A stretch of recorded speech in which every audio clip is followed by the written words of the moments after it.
sección número 12 de recorridos por Madrid. Seguimos con la calle La Gasca, ahora vamos desde Goya a Ortega y Gasset en los números pares. Es decir, estamos desde Goya hasta Ortega y Gasset en la acera de la derecha. Como veis, estas son una serie de manzanas donde vemos que algunas aún podrían recordar el patio original, en otras, como vemos, hay edificios que han avanzado muchísimo, tanto estos como estos. Veremos cómo son siempre de la misma época, los años 20, cuando los edificios invaden lo que podía haber sido el patio de manzana. Aquí vemos ya que queda muy estrecho y aquí aún quedan restos de los viejos palacetes del barrio de Salamanca.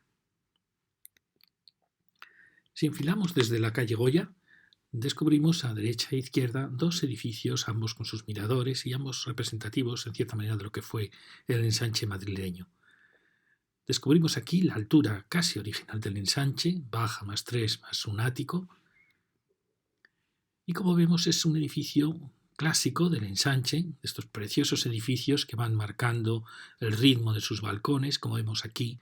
Es un edificio bastante antiguo, si os fijáis, porque no tiene balcones que unan balcones corridos, síntoma de modernidad. Tampoco tiene las grandes ménsulas que desbordan la rejería del balcón, también símbolo de modernidad. Fijaros que también el paño de muro es muy grande entre huecos. Eso indica que muy probablemente estas primeras casas podrían hasta ser de la época de Isabel II, aunque ya vimos que las casas más antiguas son las que dan a la calle Serrano, donde el monumento a Colón, más o menos, en ese entorno abajo de Goya.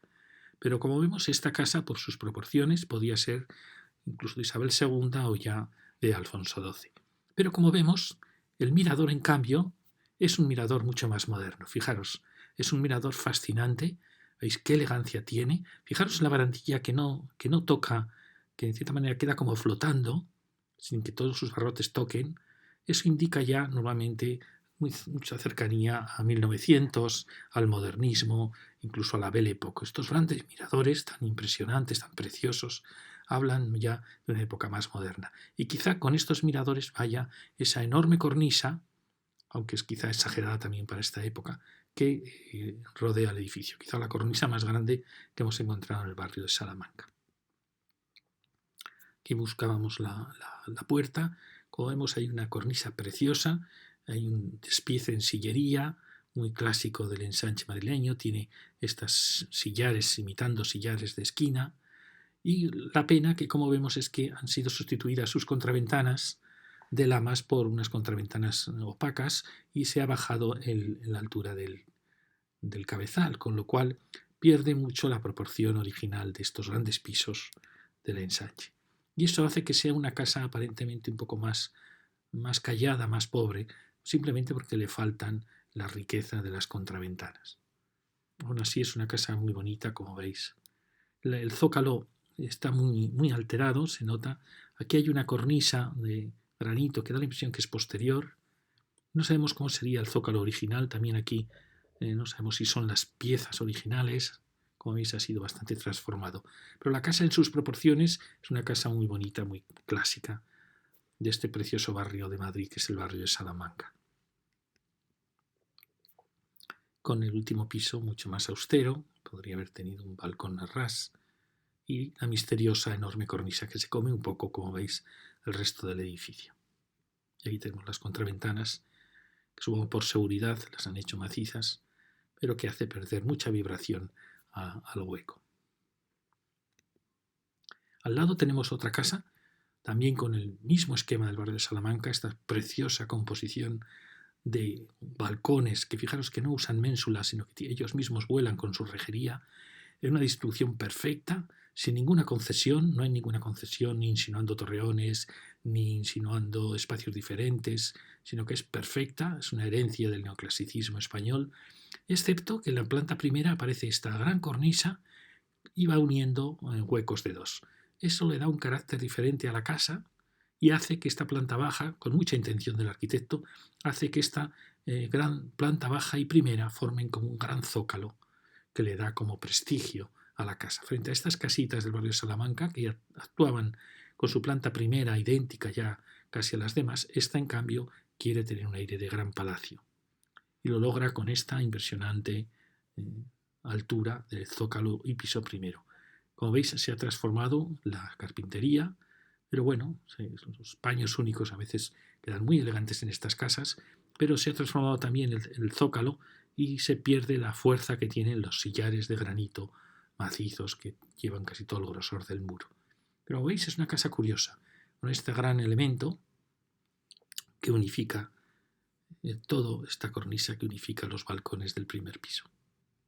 Una casa fascinante, quizá el color un tanto oscuro, pero bueno, como tenéis, se han conservado las contraventanas, el dibujo de la sillería, una estupenda casa. Y al lado tenemos otra magnífica casa. Fijaros que esta manzana es asombrosa porque en todo este lienzo de la derecha vamos a encontrar casas de la época de oro del barrio de Salamanca, que es la época de Alfonso XII y de María Cristina.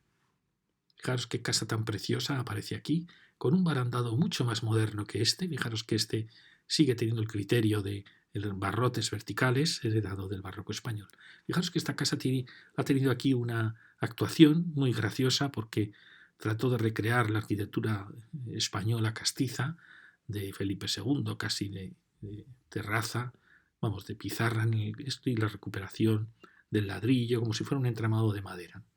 Realmente no tiene nada que ver con el mundo del ensanche, pero bueno, nos permite ver este maravilloso zócalo de granito tan perfecto, tan puro, tan austero.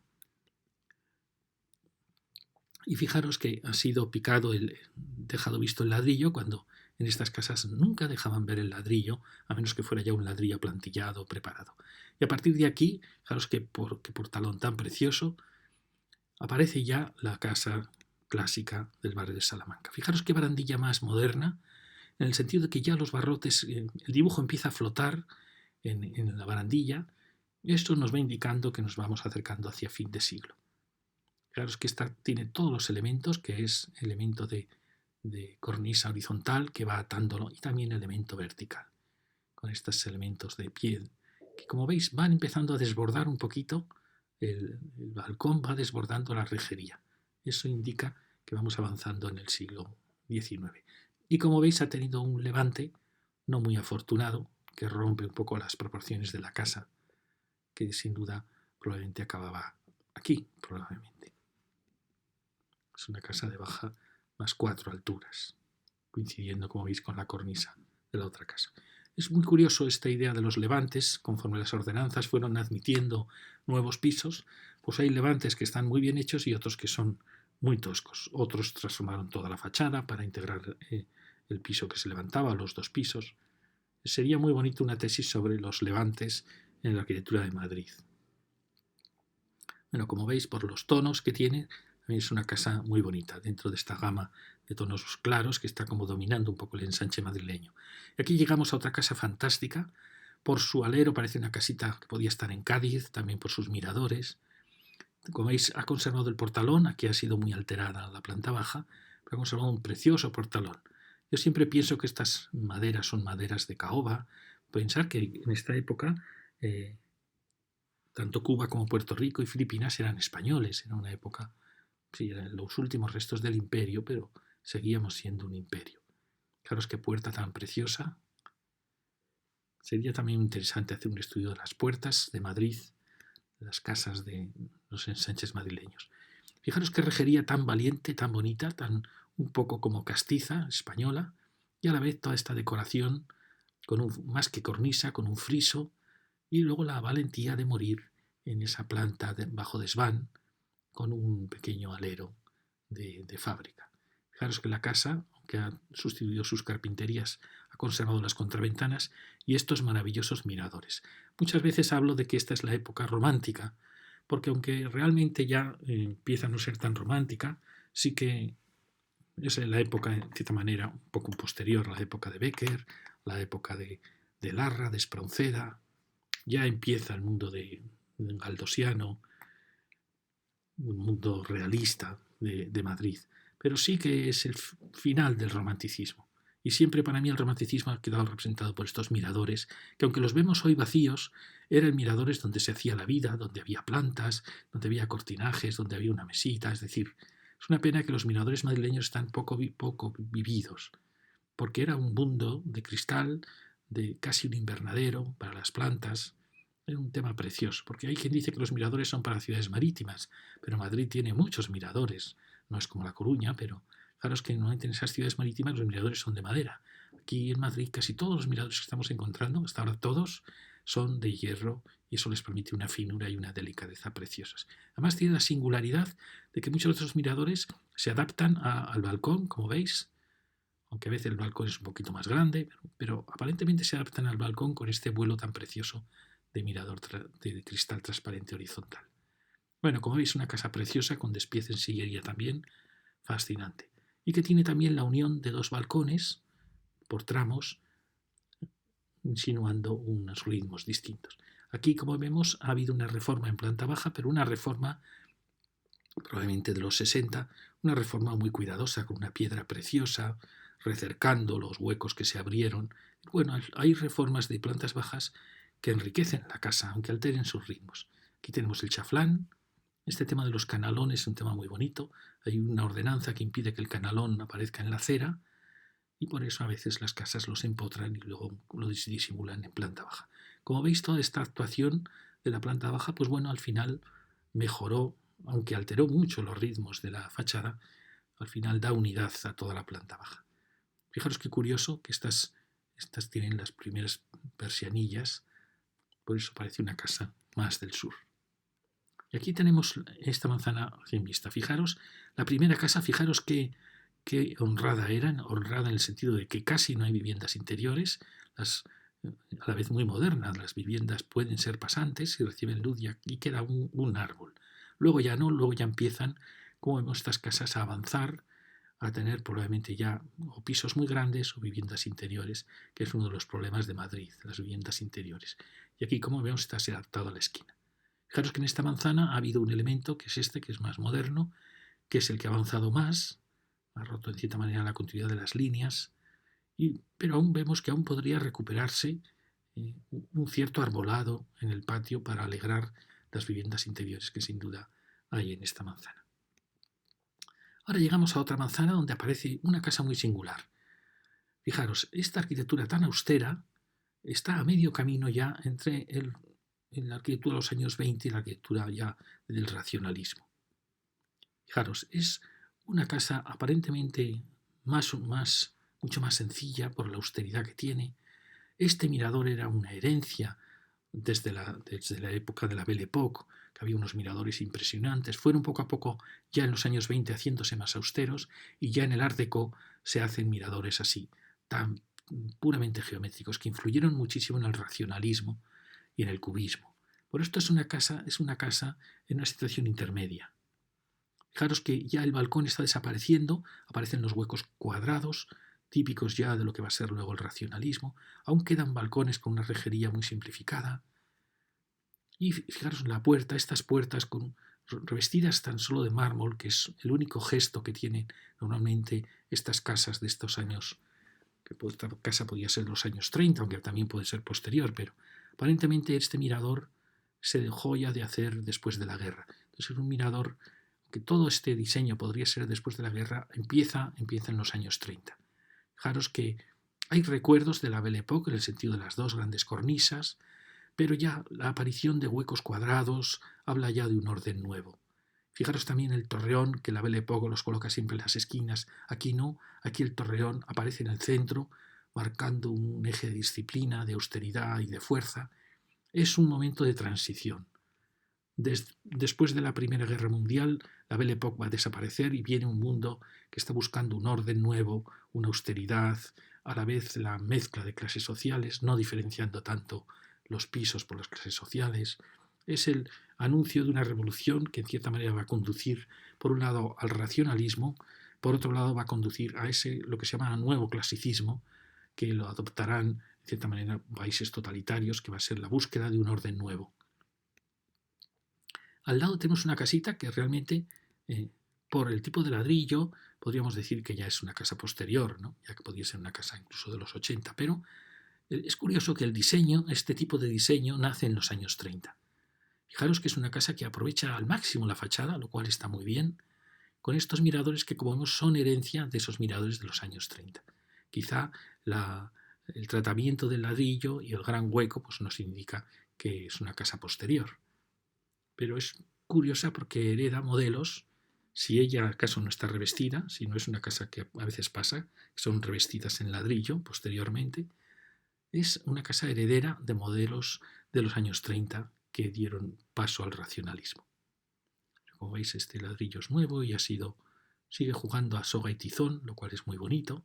Quizá es que ha sido limpiado, no lo sé. Esto está más confuso, la carpintería de la entrada, pero bueno, una casa muy interesante en ese sentido. Al lado tenemos un ejemplo típico de la arquitectura que decimos los años 50, que luego seguirá en los 60, donde esa arquitectura que hemos visto, que aparece en España un poco antes de la guerra y luego después de la guerra, como una arquitectura muy clásica, pero que no renuncia a la modernidad, poco a poco se va soltando y va marcando lo que muchos arquitectos de ella lo habían hecho antes de la guerra, que era un racionalismo muy valiente.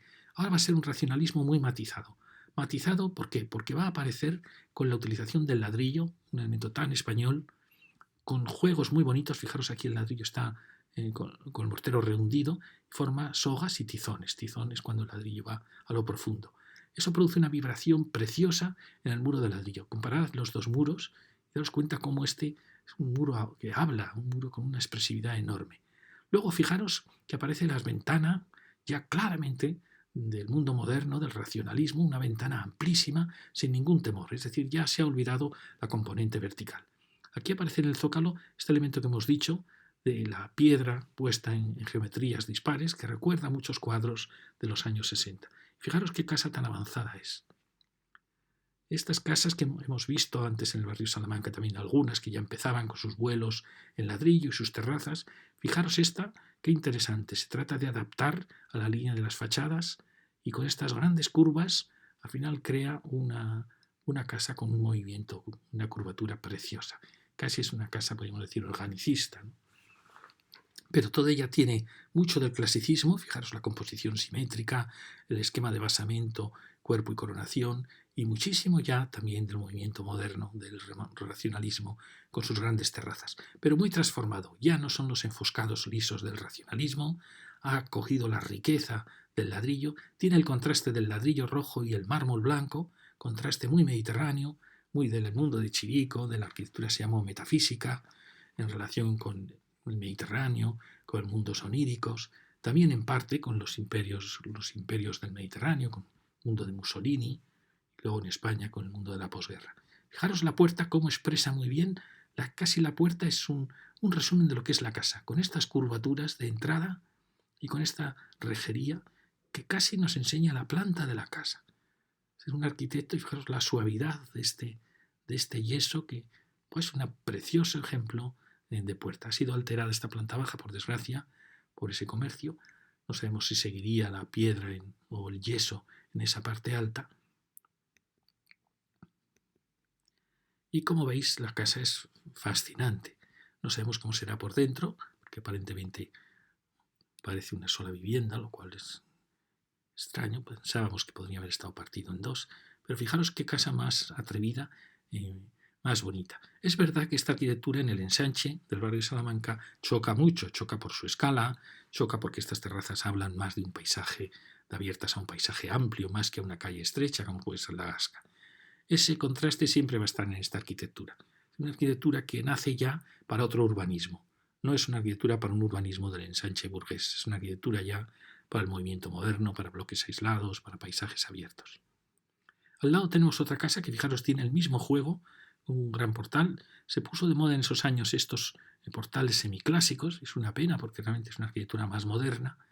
Y aquí, como veis, el arquitecto sigue los modelos muy parecidos a este, pero este ha cuidado mucho más el tratamiento del ladrillo, que este es un tratamiento más simple de ladrillos a sogas, ¿no? Como veis, sigue el gran hueco con los grandes recercados de piedra que le da ese contraste tan bonito a esta arquitectura. Las carpinterías probablemente originales, que es muy difícil encontrar carpinterías originales en estas casas, pero como veis la composición es más tosca que en la anterior. Aquí aparece en 90 grados el vuelo, tiene estos elementos de mármol que quieren como marcar el contraste entre el mundo más macizo y el mundo más abierto, pero como veis la terraza está menos protegida, es más ligera, está, en cierta manera creemos que es una casa menos cuidada que la casa de al lado. Fijaros que aquí veíamos la primera casa, la casita que no sabíamos su época, esta gran casa curva, fijaros que buena distribución, y esta que es casi idéntica de distribución. Como veis, son arquitecturas de la misma época muy parecidas. ¿Veis? Con el gran elemento este tiene un tema muy bonito, que es este gran vuelo que da unidad a las plantas bajas y que en cierta manera avisa de los vuelos que van a venir después. Pero quizá la terraza es un poquito, está más descontrolada, y luego este elemento que lo ha puesto el arquitecto por contrastar, al final acaba de romper la continuidad. Bueno, en fin, da la impresión que podría haber sido una casa un poco más atada. Al lado tenemos un ejemplo curioso. Fijaros, este impresionante zócalo habla ya de un mundo de disciplina, casi de un mundo militar, de un mundo revolucionario, pero tendiendo ya al clasicismo, con ese gran portalón y con estos elementos. Fijaros, ¿de qué época es esta casa? Pues esta casa, fijaros, ya no aparece el balcón, aparecen las ventanas cuadradas. Fijaros que aparece el torreón central, típico de ese clasicismo moderno de los años 30. Aparecen los miradores ya muy austeros, que tuvieron su origen en aquellos miradores de la Belle Époque, ya mucho más austeros. Entonces es una casa muy austera. El portal, este es un portal más típico de los años, como digo, 50, 40, con este elemento. Es una entrada muy seria, de una arquitectura muy austera.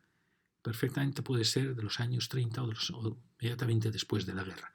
Y como veis ya es un mundo mucho más triste. Esto pasa antes de la guerra de España y de la guerra mundial. La arquitectura es como si previera que algo va a pasar y se empieza a hacer una arquitectura muy triste, como preparándose para una catástrofe. También es verdad que después de la guerra también los primeros años más pobres, pues la arquitectura era tan humilde, tan escueta, que puede ser también de ese momento. Fijaros al lado qué comparación con esta arquitectura más lujosa de una época como más rica. Fijaros, estos barandillas casi son ya modernistas, ya estaríamos hablando de 1900, con este juego de volar, es decir, ya es un poco la Belle Époque. Fijaros que tuvo que ser muy bonita la planta baja, porque este arquitecto es un arquitecto muy revolucionario en su momento. Fijaros que no hay decoración en los huecos, pero hay estos elementos horizontales. Fijaros qué estrecho hace el hueco. Fijaros que aquí se atreve a marcar probablemente la viga de hierro que iba apoyando de machón en machón, en contraste con el arco de granito. Y luego fijaros cómo lleva el basamento hasta aquí, o sea, lo sube muchísimo. Aquí este balcón tan exagerado, con eso, todo está hablando ya, es la época ya probablemente de Alfonso XIII. Fijaros que ya no hay decoración en los bordes del balcón, todo se está haciendo más, de esta manera, por un lado más austero, porque por un lado va mostrando el material sincero, por otro lado más exagerado en los huecos de los balcones, con ese curioso remate en arcos que no lo habíamos visto hasta ahora en el ensanche. Como veis, baja más entrepiso, más 3 alturas, la altura de estas casitas del ensanche.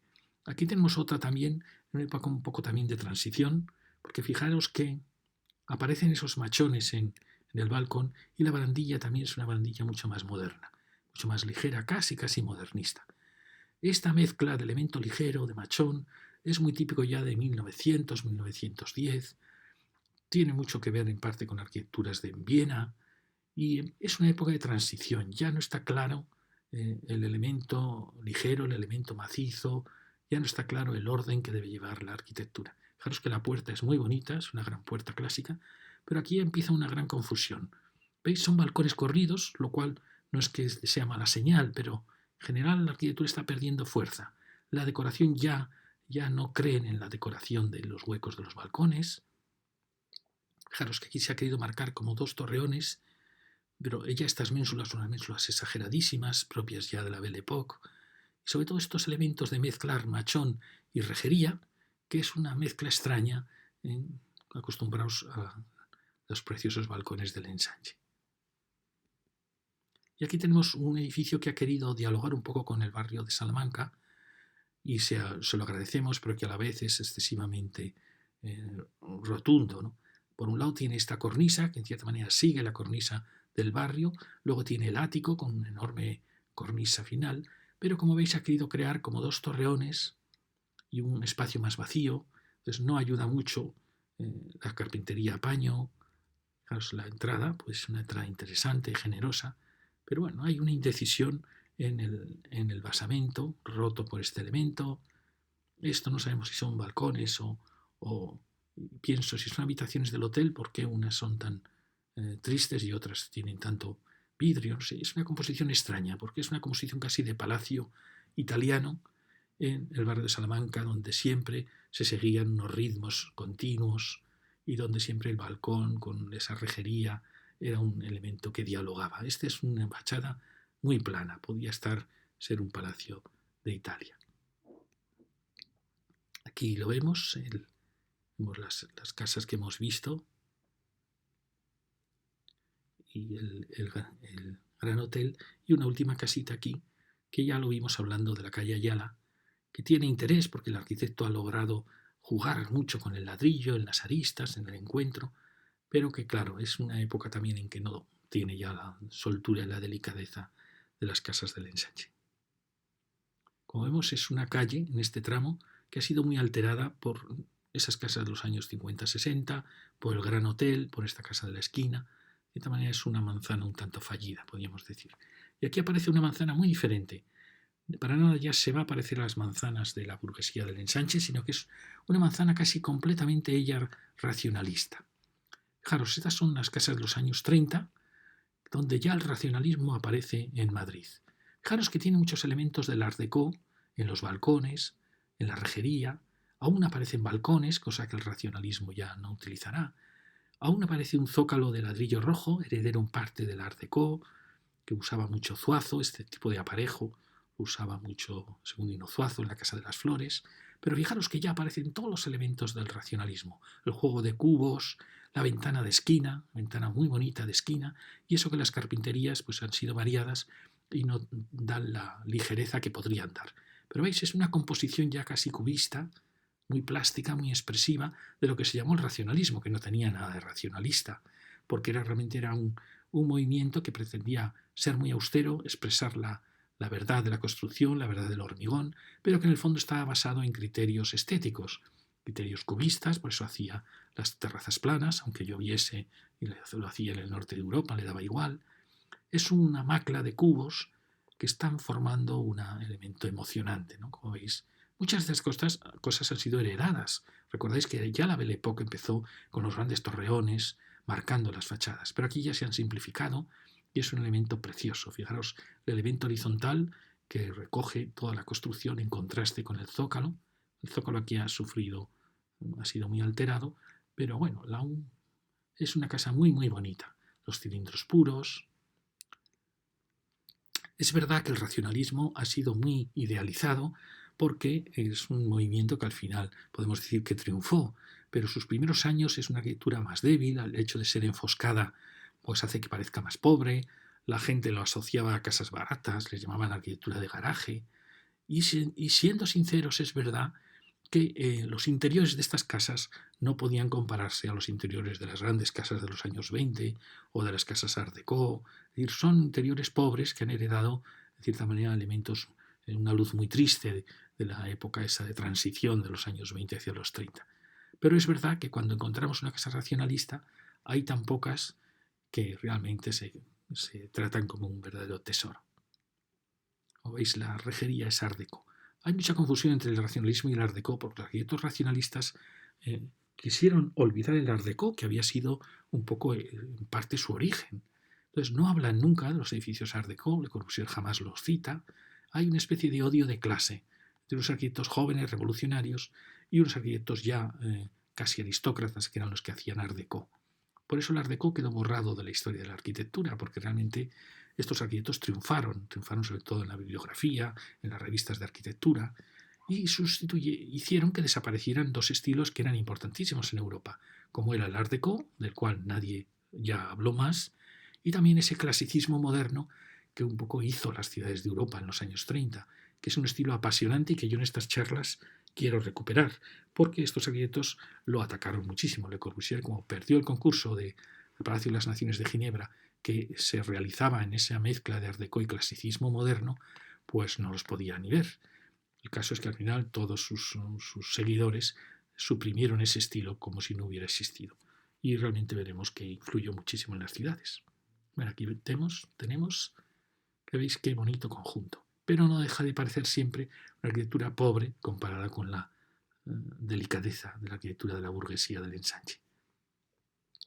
Fijaros, el portal suelen tener siempre elementos, a veces son posteriores, pero elementos de mármol que los envuelven. Y aquí hay otra casa que también podríamos considerar racionalista, pero que en mi opinión tiene mucho más interés.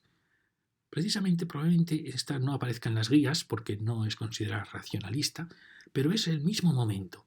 Lo que pasa es que esta está dirigiéndose hacia ese clasicismo moderno. Fijaros, una casa muy moderna, mirar los huecos, mirar el despiece del zócalo. Me extraña esta puerta tan baja. Mirar, no sabemos si el portal es de ese momento, podía ser. Fijaros que esta partición de ventanas no es propia de ella, bueno, sí que es de este momento. Normalmente es anterior a la guerra siempre, esta partición de ventanas, aunque estas casas su intención siempre era hacer la ventana de guillotina, que es la que mejor las expresa. Esto, por tanto, es una arquitectura de los años 30, muy poderosa, muy fuerte. Bueno, aquí ha sido alterado, como veis, por esta lonja, pero bueno, que es muy consecuente, es muy bonita con este mármol de marquina negro. Fijaros la fuerza que tiene esta arquitectura. Por un lado parece una arquitectura racionalista, y en parte lo es, pero esta tiene una emoción una expresionista, tiene elementos aún art déco, como son estas molduras cuadradas, pero fijaros que está marcando unas ventanas impresionantemente, mucho más grandes que la casa de al lado, es decir, en ese aspecto es mucho más moderna, pero va marcando un eje poderosísimo de fuerza. Esto que algunos llaman arquitectura fascista, porque dicen que está tendiendo a un punto totalitario, es verdad que impone un orden, como veis, impone un eje muy poderoso con el peso de la cabeza, así como la Belle Époque creaba torreones de esquina y era un mundo mucho más suave. Esta marca el peso no en los extremos sino en el centro, para, en cierta manera, alterar un poco la dinámica de la calle. Fijaros la fuerza que tiene esta casa, me parece una casa apasionante.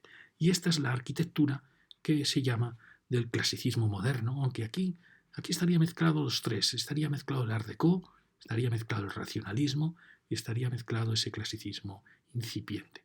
Y esta es una arquitectura muy olvidada porque no aparece en los tratados y es realmente... Esta sí que si piensa uno los interiores de estos salones, comparadas con los interiores de esos, con sus balconcitos, sus ventanas tan pequeñas, estos son ya espacios realmente emocionantes. Por eso esta arquitectura la quiero reivindicar, porque parece interesantísima. Y algún día habrá que darle un nombre.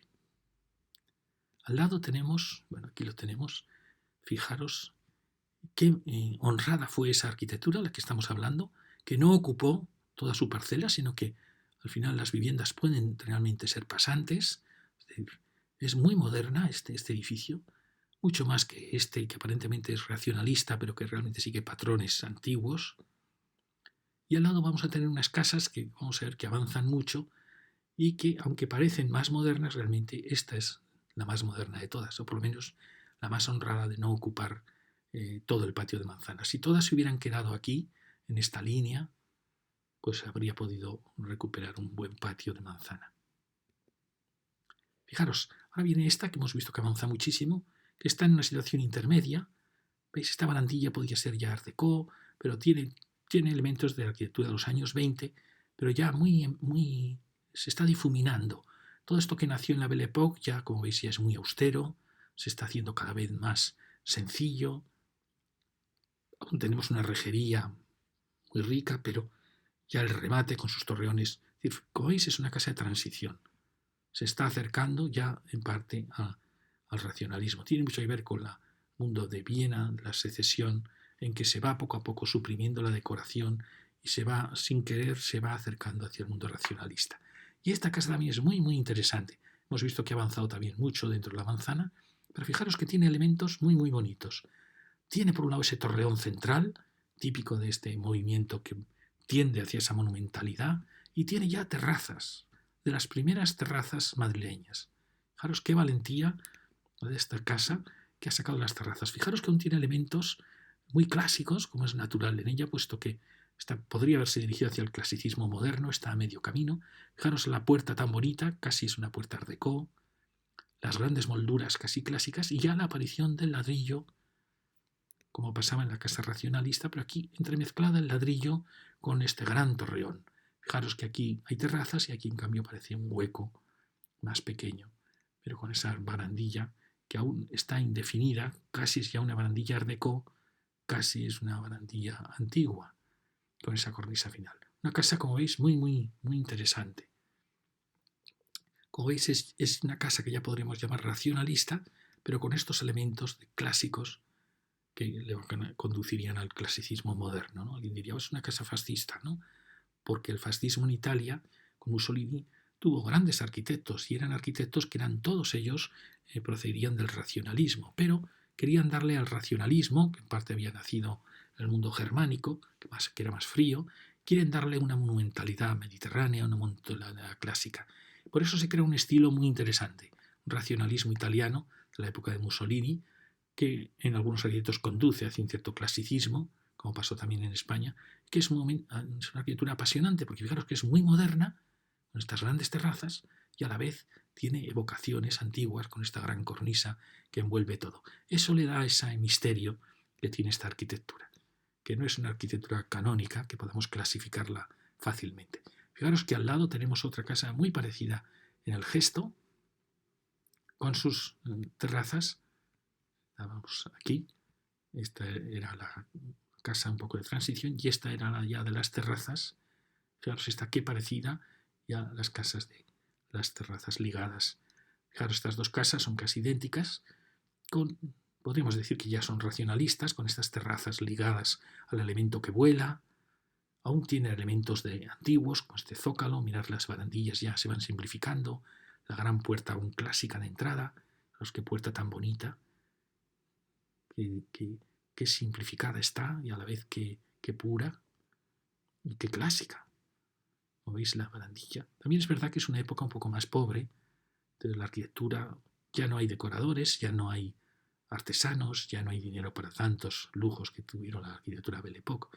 Pero veis, las ventanas son muy grandes, fijaros esa carpintería típica de la España anterior a la guerra, con las particiones arriba. Esta arquitectura realmente que ya necesita persiana, porque ya son vanos muy anchos. Como veis, materiales ya un poquito peores porque son enfoscados.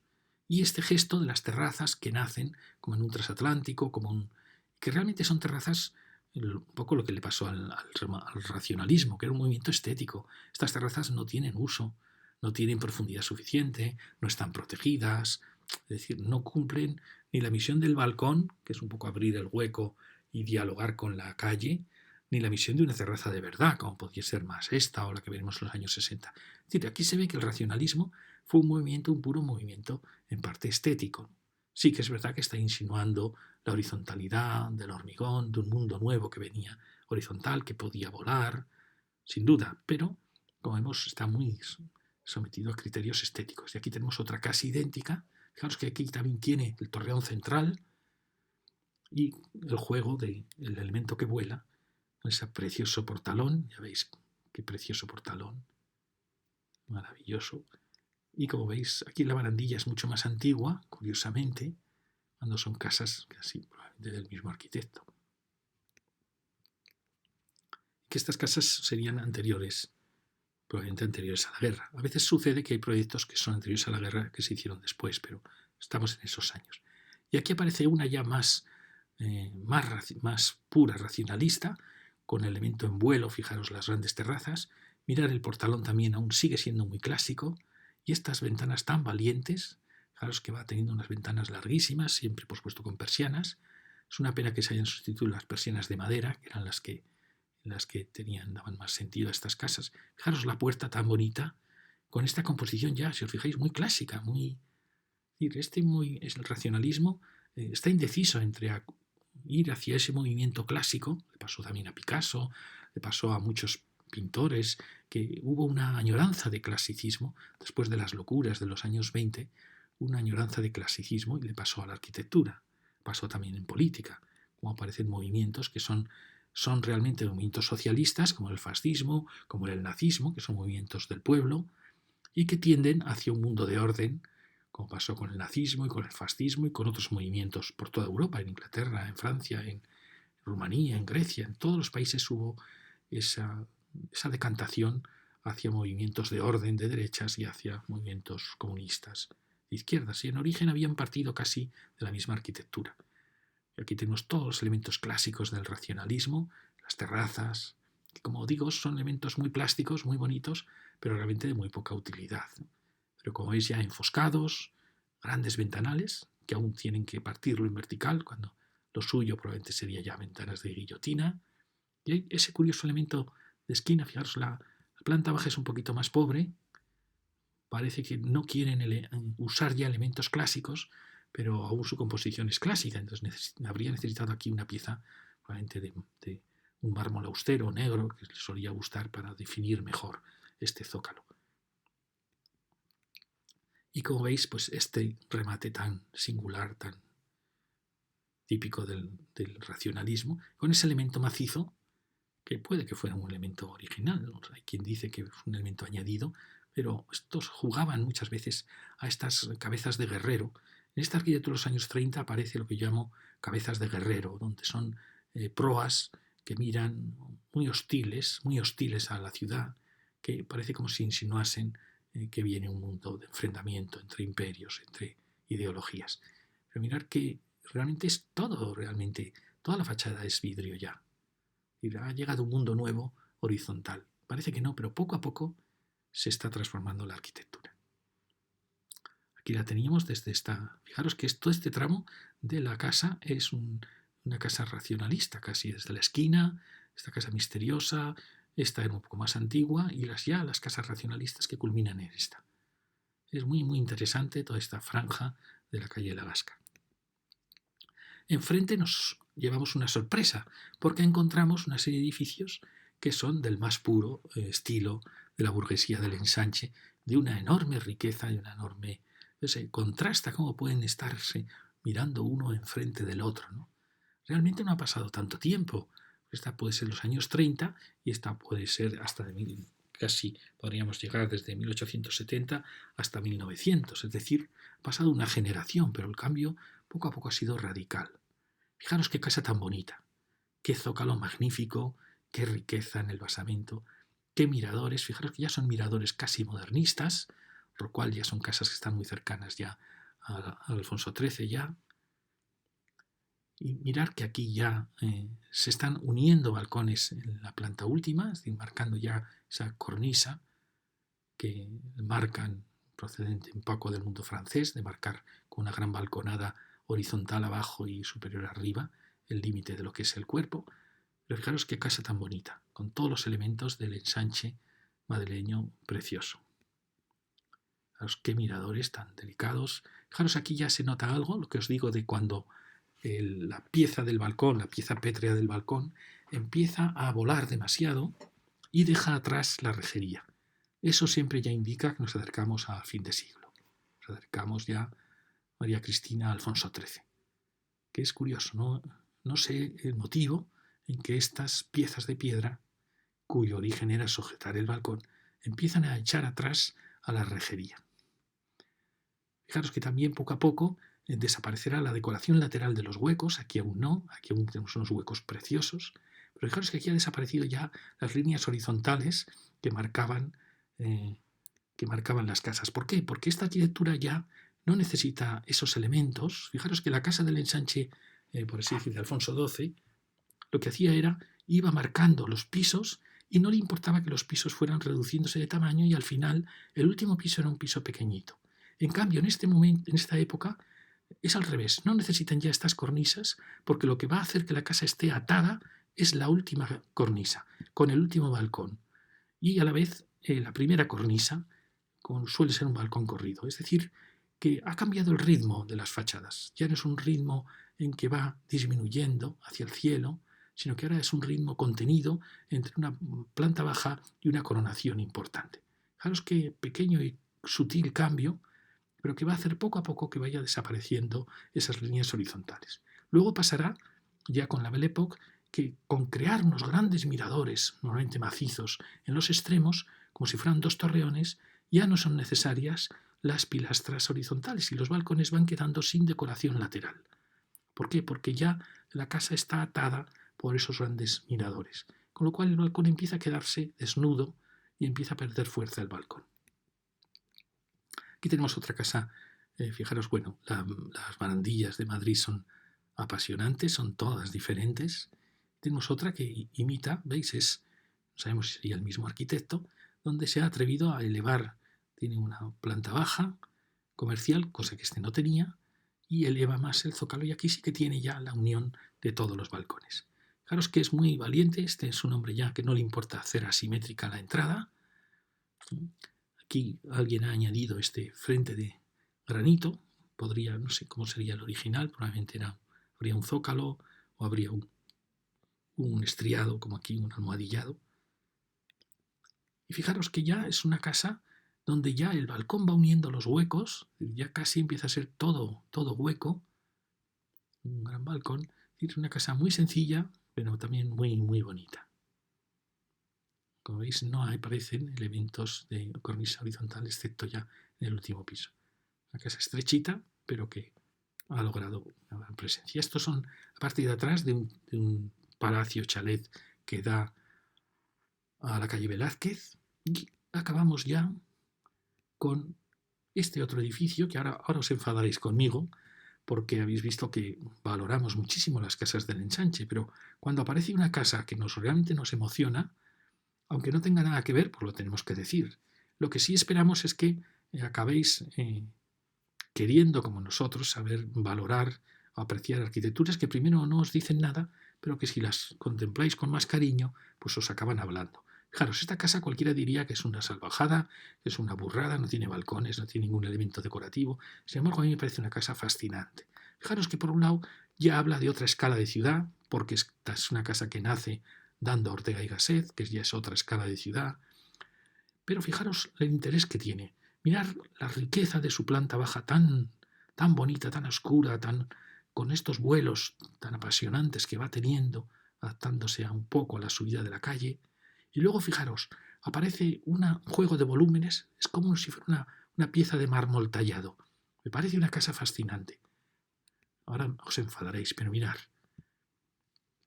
Un precioso mármol serpentino, que era el antiguo mármol, perdonad, con su madera, esto siempre indica una delicadeza y un cariño en el tratamiento de los detalles. Fijaros que toda ella es en un mármol precioso, con estos elementos que vuelan, que son como las antiguas molduras de las casas del ensanche, elementos que daban riqueza a la fachada. Y luego está impresionantes huecos tan valientes, tan horizontales. Es decir, es una casa que por un lado es muy maciza, pero por otro lado es muy abierta. Es decir, ha logrado crear una casa con una sensación de macizo, de ser casi una pieza de mármol blanco, y a la vez por dentro es absolutamente luminosa. Y con este gesto, este pequeño gesto, parece que casi podría ser una escultura de Chillida, de Oteiza. Me parece fascinante. También el mismo tema de la ventana, que en aquellos años fue algo ya impresionante. Estas gigantescas ventanas ya no eran de guillotina, sino ya eran, como veis, basculaban, ¿no? Y fijaros aquí cómo se mezclan los dos vuelos y cómo continúa con esa austeridad. Bueno, quizá a primera vista diréis, es una casa horrible, pero fijaros bien. ¿Veis precioso, la riqueza de esta entrada? El cambio de escala que realizan los dos vuelos, se cruzan uno y otro. ¿Veis? Para salvar el desnivel desaparece uno de los pisos. Bueno, me parece una casa fascinante. Tiene estos elementos para que por lo menos se mantenga algo de unidad en el porche, aunque es absolutamente abierto. Mirar, la pieza se dirige hacia el final. Bueno, me parece como la Casa de las Conchas de Salamanca, que tiene el adorno de las conchas. Esta tiene estas piezas de mármol preciosas. Fijaros que aquí hay un pequeño cambio, que es en el chaflán, parte la ventana en dos.